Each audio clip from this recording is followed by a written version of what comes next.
Praise the Lord.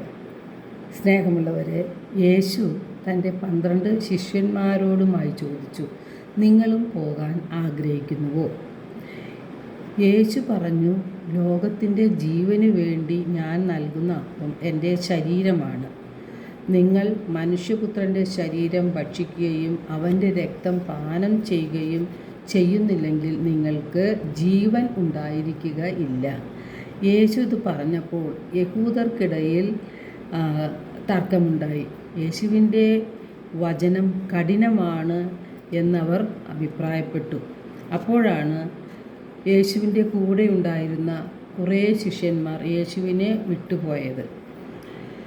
യേശു 12 ശിഷ്യന്മാരോടുമായി ചോദിക്കുന്നുണ്ട്, നിങ്ങളും പോകുവാൻ ആഗ്രഹിക്കുന്നുവോ എന്ന്. യേശുവിനെ വിട്ടുപോയ ശിഷ്യന്മാർ തിരിച്ചു വരികയോ അവരെ യേശു തിരിച്ചു വിളിക്കുകയോ ചെയ്തില്ല.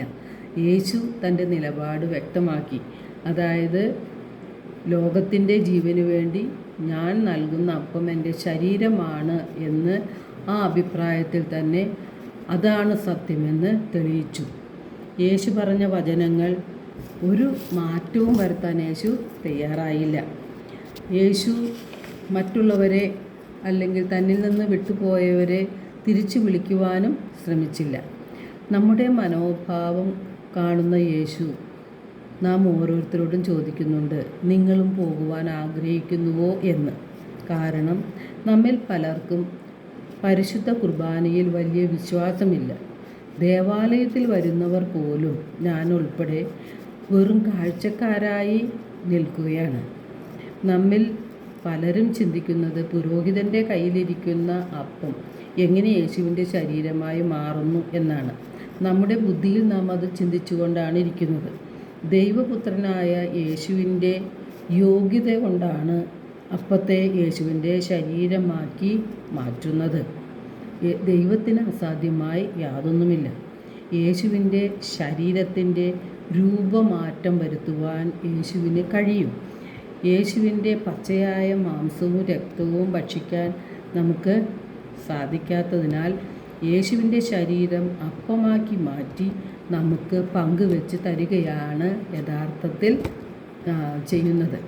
2000 വർഷങ്ങൾക്ക് മുമ്പ് മരിച്ചവരെ ഉയർപ്പിച്ചും വെള്ളം വീഞ്ഞാക്കിയും അന്ധരെയും ബധിരരെയും കുഷ്ഠരോഗികളെയും തളർവാദ രോഗികളെയും സുഖമാക്കിയും നാടുനീളെ നന്മകൾ ചെയ്ത യേശുനാഥൻ, വെള്ളത്തിനു മീതെ നടന്നു വന്ന യേശുനാഥന് തൻ്റെ ശരീരത്തിന് രൂപമാറ്റം വരുത്താനും കഴിയും.